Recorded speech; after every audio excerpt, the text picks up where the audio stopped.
So A/B testing isn't restricted just to web pages. You can also A/B test your email campaigns, which are after all just HTML pages as well. So the things you can look at, well, there's a lot of different areas of an email campaign you can actually examine and test. So for example, format. What's the best format for an email campaign? Is it a newsletter format, which is good for spreading awareness of different services, events, discounts, product announcements?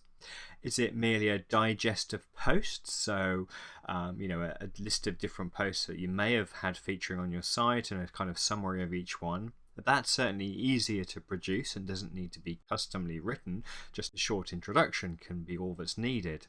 But it still gives a good cross-section of what's been posted. Or some kind of customized email for each different email that you send around. Something unique each time that can actually grab attention in different ways and be interesting. So breaking it down to different components, how about the layout? How does image placement affect things? You could test different ways of laying out images.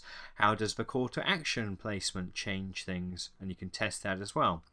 So you could test single column versus two column, place different elements in different orders, and change things like heading sizes, change the amount of white space that's present in the whole thing so it doesn't look like a dense lot of information that's hard to consume, and just simple things like wording and heading changes.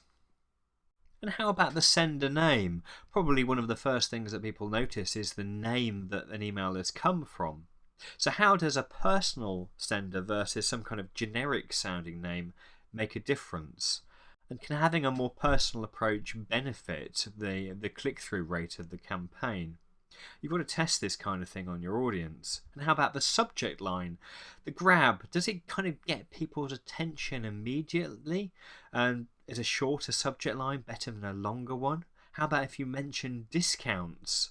Something that really kind of grabs people's attention might be a sale or a promotion or a percentage off, and a shortage of time is always the kind of thing that gets people having a look at things. Lots of stars probably aren't the best method, but there are subtle tricks possible to get people to notice your email more than other emails. You can also try different levels of personalization in the message itself. So rather than Mr. Howells, address people by their first name, different calls to action, buy now versus see our excellent prices and plans. Include testimonials, whether you should include these or not, whether they help, and the length of them, whether that makes a difference.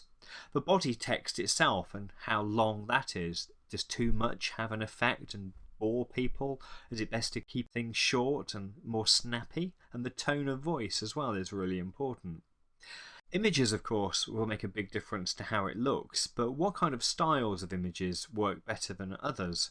What sizes get your email downloaded more quickly? And what kind of mood do these images evoke? And is that the right mood to get people to actually click through and look at your site?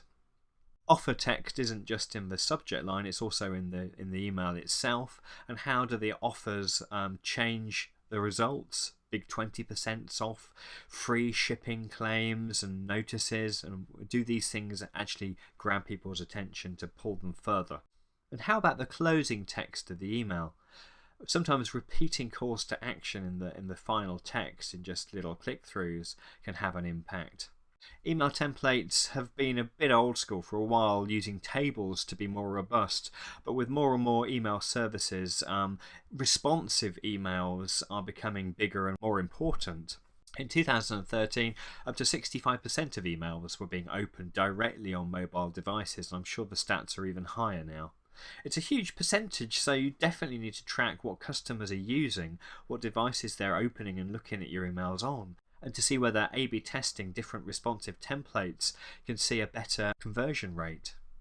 Timing, well, that's an obvious thing to try. We're all used to being bombarded with Friday afternoon emails. The week's grinding to a halt, people are tired.